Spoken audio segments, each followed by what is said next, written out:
Encontré un tubo de lubricante personal escondido en la guantera del coche de mi marido. No dije ni una sola palabra. Lo reemplacé en secreto por pegamento industrial. Y lo que ocurrió después obligó a nuestros vecinos a llamar a los bomberos de emergencia. Pero antes de contarte cómo llegué hasta ese punto, necesito que sepas quién soy yo, y todo lo que tuve que perder para descubrir la verdad. Me llamo Carmen. Tengo 62 años y llevo toda mi vida construyendo algo con mis propias manos. Nací en Sevilla, en un barrio humilde donde el olor a azahar se mezclaba con el polvo de las calles estrechas.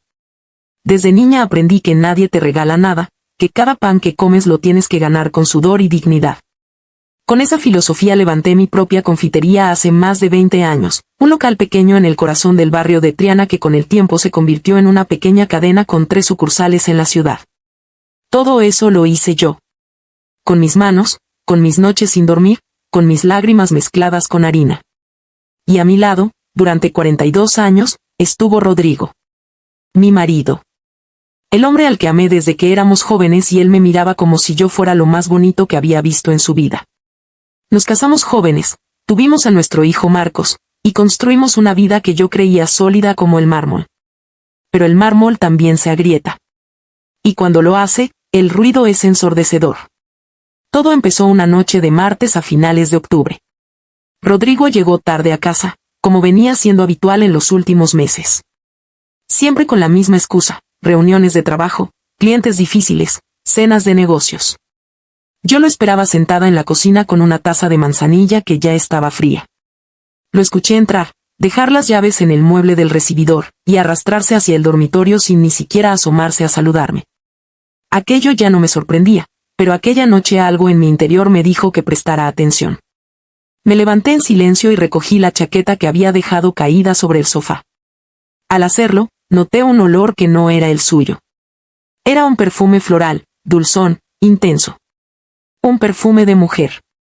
Me quedé paralizada en medio del salón, con la chaqueta entre las manos, sintiendo como el suelo se movía bajo mis pies.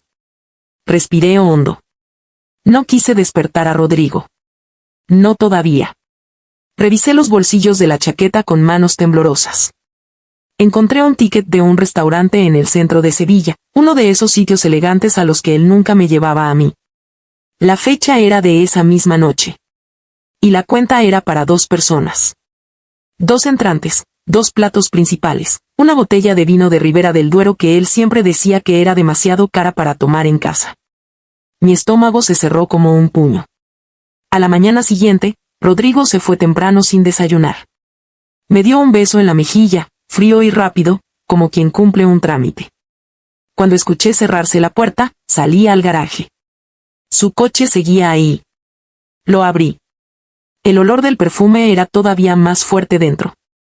Me senté en el asiento del conductor y empecé a mirar con calma. Debajo del asiento, nada. En los portavasos, nada. Pero cuando abrí la guantera, mis dedos tocaron algo que me heló la sangre. Un tubo de lubricante personal. Usado. Con residuos secos en el tapón. Me quedé mirándolo durante lo que pareció una eternidad. Rodrigo y yo llevábamos años sin tener intimidad.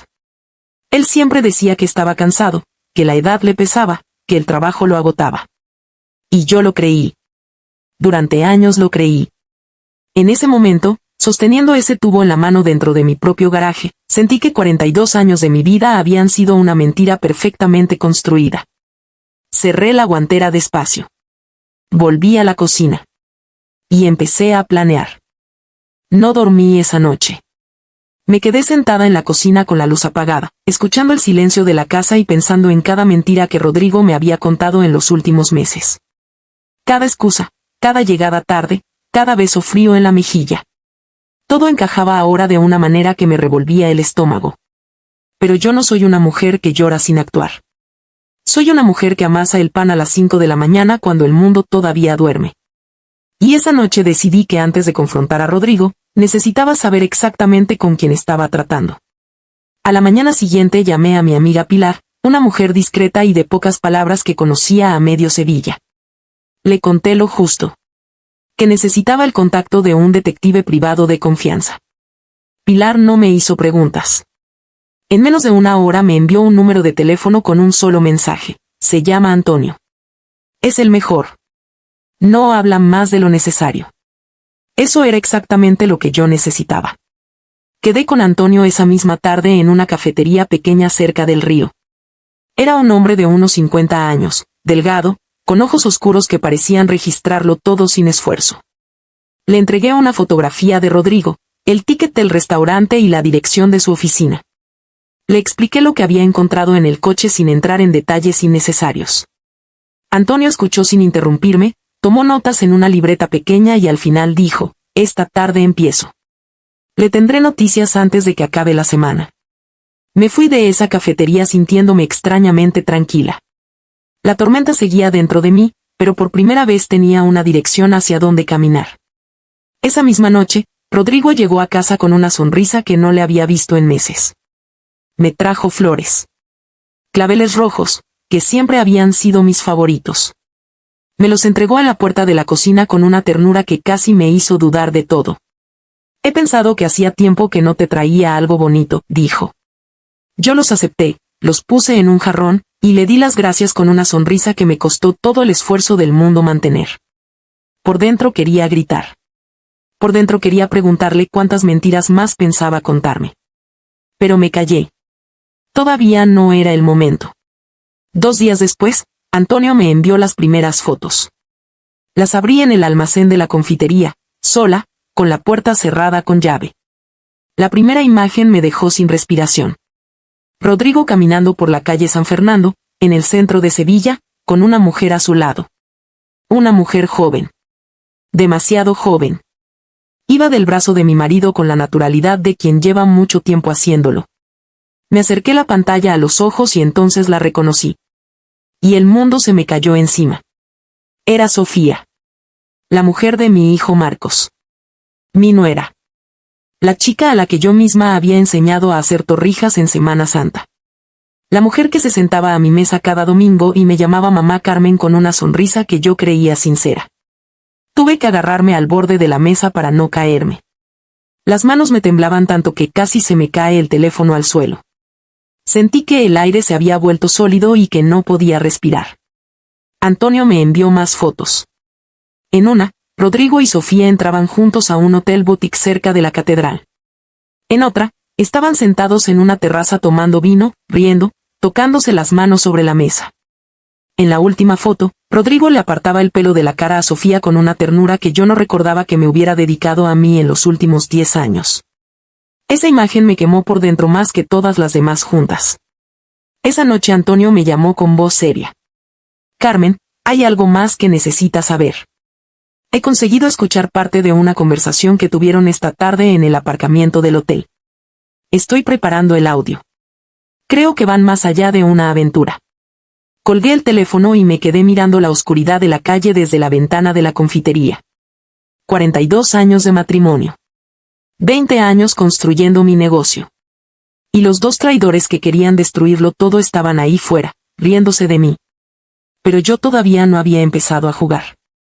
El audio que me envió Antonio esa noche cambió todo. Me puse los auriculares sentada en la oscuridad de mi cocina, con las manos apoyadas sobre la mesa y el corazón golpeándome el pecho como si quisiera escapar. La voz de Sofía sonaba fría, calculadora, completamente distinta a la chica dulce y risueña que yo conocía. Rodrigo, necesitas acelerar los papeles. Quiero que esa cadena de confiterías quede a tu nombre antes de que ella se dé cuenta de nada. Una vez que tengamos el control, ella no podrá hacer absolutamente nada. Y luego la voz de mi marido, grave y segura, como si estuviera hablando de algo completamente normal, tranquila, Sofía. Carmen no sospecha nada. Confía en mí ciegamente. Siempre lo ha hecho. Es su mayor defecto. Me quedé paralizada. No era solo una traición sentimental. Era un robo. Estaban planeando quitarme lo único que había construido con mis propias manos, lo único que era completamente mío. La confitería, las 3 sucursales, los contratos con los hoteles, los 20 años de trabajo y sacrificio. Todo. Sentí una rabia tan profunda y tan fría que me asustó a mí misma. No lloré. Ya no tenía lágrimas para Rodrigo ni para Sofía. Solo tenía un plan que empezaba a tomar forma en mi cabeza con una claridad aterradora. A la mañana siguiente actué con normalidad. Preparé el desayuno, serví el café, escuché a Rodrigo hablar de sus supuestas reuniones de trabajo sin pestañear. Cuando se fue, fui directamente al garaje. Abrí la guantera de su coche y saqué el tubo de lubricante con una servilleta para no dejar huellas. Lo llevé a la cocina, lo vacié completamente, y lo limpié por dentro con cuidado. Luego abrí el cajón donde guardaba las herramientas y saqué un tubo de pegamento industrial que había comprado meses atrás para reparar unas sillas de la confitería. Era transparente, de la misma consistencia que el lubricante. Perfecto. Lo introduje gota a gota dentro del tubo hasta llenarlo por completo, limpié el exterior, coloqué el tapón con cuidado y lo devolví exactamente donde estaba. Cerré la guantera. Cerré el coche. Y volví a entrar en casa como si nada hubiera ocurrido. Esa tarde llamé a mi hijo Marcos con el pretexto de invitarlo a comer el domingo. Escuché su voz al otro lado del teléfono, alegre y despreocupada, sin saber que su mujer y su padre le estaban clavando un cuchillo por la espalda cada vez que él miraba hacia otro lado. Me costó un esfuerzo enorme no decirle nada. Pero no podía contárselo todavía. Primero necesitaba que la trampa se cerrara por completo. Primero necesitaba que no hubiera ninguna duda posible. Esa misma noche, mientras Rodrigo dormía, lo escuché levantarse en silencio y salir al pasillo con el teléfono. Me quedé quieta en la cama, respirando despacio, con los ojos abiertos en la oscuridad. Escuché fragmentos de la conversación en voz baja. Mañana, en casa. Carmen va a Valencia a ver a su proveedora. Tenemos la casa para nosotros. Una pausa. Una risita al otro lado. Y luego Rodrigo, con una voz que nunca usaba conmigo, te he echado de menos. Cerré los ojos. Respiré. Y en ese momento tomé la decisión que lo cambiaría todo. A la mañana siguiente anuncié en el desayuno que tenía que viajar a Valencia para reunirme con un proveedor nuevo. Rodrigo levantó la vista del periódico y en sus ojos vi algo que me rompió el alma, alivio. Puro y desnudo alivio. Claro, Carmen, ve tranquila. Yo me encargo de todo por aquí, dijo con una sonrisa que no le llegaba a los ojos. Le devolví la sonrisa. Me despedí. Salí con mi maleta por la puerta. Pero en lugar de coger la carretera hacia Valencia, crucé la calle y llamé al timbre de mi vecina Rosa, una mujer mayor y discreta que vivía sola y que me conocía desde hacía 30 años. Le expliqué que necesitaba quedarme con ella unas horas y vigilar mi casa desde su ventana. Rosa no preguntó nada. Me abrió la puerta, me puso un café en la mano y me señaló la silla junto a la ventana con vistas directas a mi portal. Esperé. Y a las 11 de la mañana, un taxi se detuvo frente a mi casa. Sofía bajó con gafas de sol y un bolso grande, mirando a los lados como si temiera que alguien la reconociera. Rodrigo abrió la puerta antes de que ella llamara. La hizo pasar rápido. Y cerró con llave. Apreté la taza de café entre las manos. Respiré hondo. Y activé la grabadora que había escondido la noche anterior detrás del cabecero de la cama. Ya era hora de que la verdad saliera a la luz.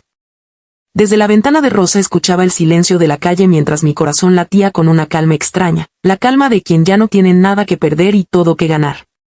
Me puse los auriculares conectados al teléfono donde recibía el audio de la grabadora oculta.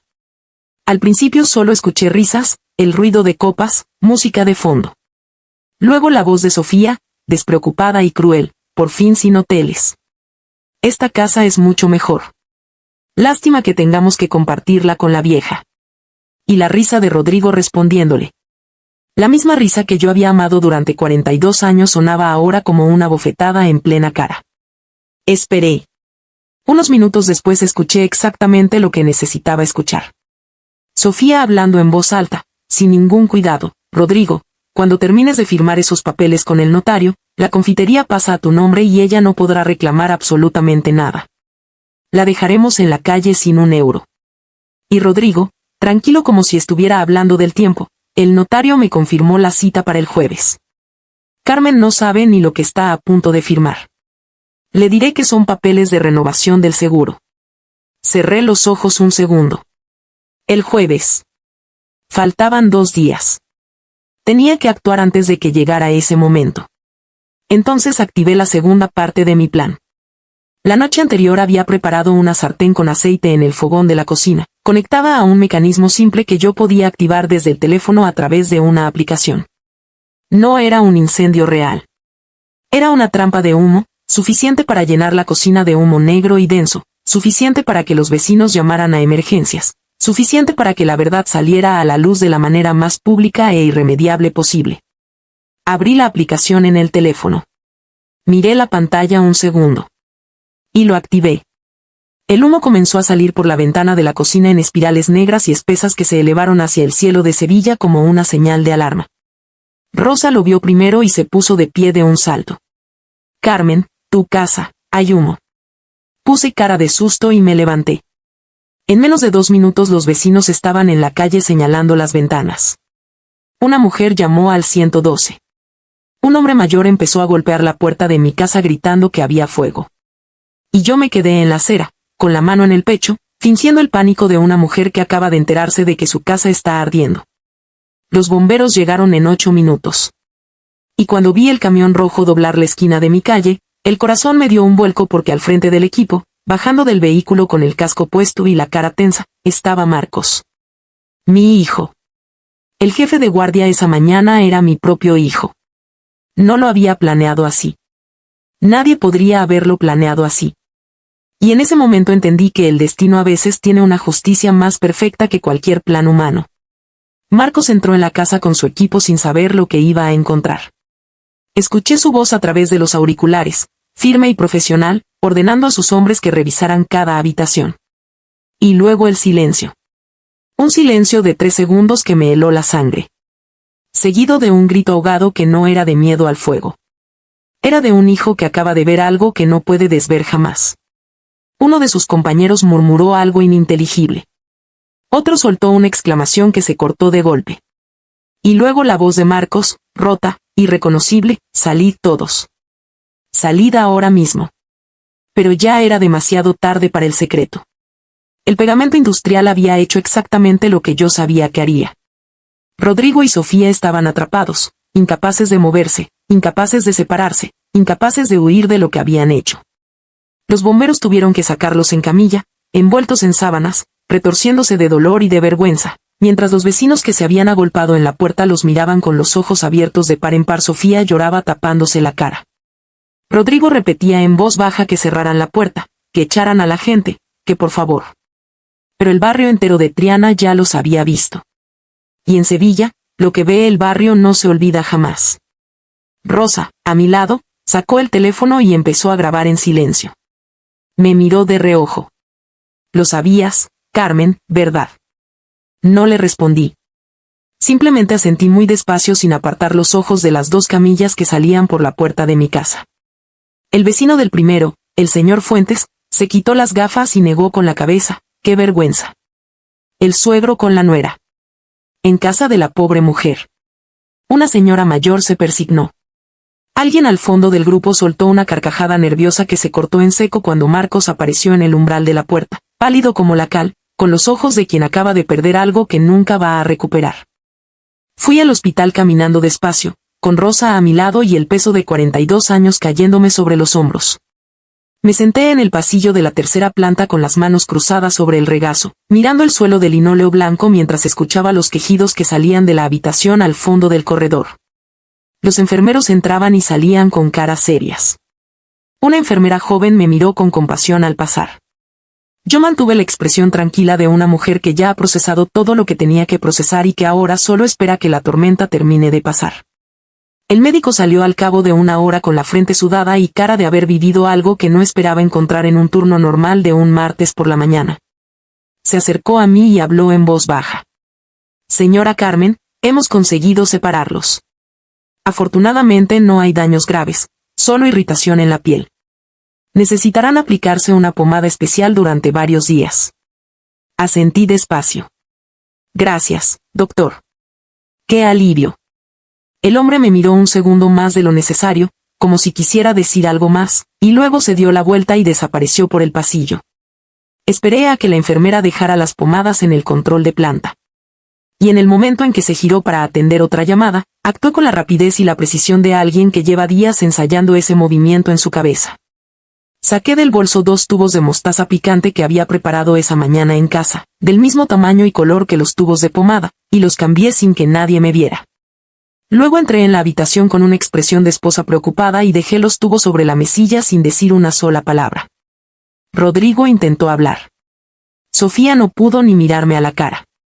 Yo me di la vuelta y salí cerrando la puerta con suavidad. 30 segundos después el pasillo entero se llenó con los gritos de los dos. Sofía chillaba que le ardía la piel. Rodrigo golpeaba el botón del timbre de enfermería maldiciendo en voz alta. Las puertas de otras habitaciones se abrieron. Los pacientes se asomaban al pasillo con los ojos muy abiertos. Una señora mayor le susurró a su hija: «Son ellos, los del video. El suegro y la nuera. Lo están pasando por todo el barrio en el teléfono». Los médicos corrieron a limpiarles la piel con agua y un neutralizante mientras Rodrigo y Sofía se retorcían de vergüenza y escozor a partes iguales. La humillación ya era total e irreversible. El video de Rosa los había convertido en el escándalo del día en toda Sevilla. Fue en ese momento, mientras el pasillo seguía revuelto, cuando vi a Marcos apoyado contra la pared al fondo del corredor con la cabeza entre las manos. Me acerqué despacio. Puse mi mano sobre su hombro y él se derrumbó hacia mí como cuando era pequeño y se caía de la bicicleta y venía corriendo a buscarme. Lo abracé con toda la fuerza que me quedaba. No dije nada. No hacía falta. Su llanto era silencioso y profundo, el llanto de un hombre al que le han arrancado de golpe 2 personas en las que confiaba ciegamente. Lo sostuve todo el tiempo que necesitó. Cuando Marcos se calmó, abrí la carpeta que llevaba en el bolso. Antonio me había ayudado a organizarlo todo: las fotos, los audios transcritos, los movimientos bancarios sospechosos que Rodrigo había intentado hacer sin mi conocimiento, y los 2 juegos de papeles de divorcio que había firmado con mi abogada 3 días antes en cuanto tuve las primeras pruebas en la mano. Entré en la habitación por última vez. Me planté frente a la cama donde Rodrigo y Sofía yacían con la piel enrojecida y los ojos hinchados. Los miré a los dos sin temblar. Coloqué los papeles sobre la mesilla con una calma que los dejó sin palabras. 42 años terminan aquí. Firmad y desapareced de nuestras vidas para siempre. Sofía rompió a llorar mirando hacia la puerta como si esperara que Marcos apareciera para salvarla. Pero Marcos no entró. Se quedó en el pasillo porque ya había tomado su propia decisión. Rodrigo intentó coger mi mano y yo me aparté sin brusquedad, sin drama, con la serenidad de una mujer que ya no necesita nada de ese hombre. No tienes nada que explicar, Rodrigo. Ya lo explicaste todo tú solo aquella noche en el aparcamiento del hotel. Lo vi palidecer. Supo en ese instante que lo había escuchado todo desde el principio. Firmó en silencio. En las semanas siguientes la confitería de Triana vivió los días más concurridos de su historia. La gente entraba a comprar pero también a ver a Carmen, la mujer que no se dejó destruir. Marcos se mudó conmigo y empezó a ayudarme cada mañana en el obrador. Poco a poco su mirada fue recuperando algo de luz. Una tarde mientras removía el caramelo para el flan me dijo sin mirarme: «Mamá, gracias por no haberme mentido nunca». Se me encogió el corazón. Le contesté en voz baja: «Eso nunca te lo haría, hijo. Nunca. Perdí un marido y una nuera. Pero me quedé con mi negocio, con mi hijo y con algo que nadie me puede quitar: la certeza de que supe defenderme con inteligencia, con paciencia y con la dignidad intacta. Y eso, a los 62 años, en el barrio de Triana, con el olor a azahar entrando por la ventana de la confitería, vale más que todo lo demás junto».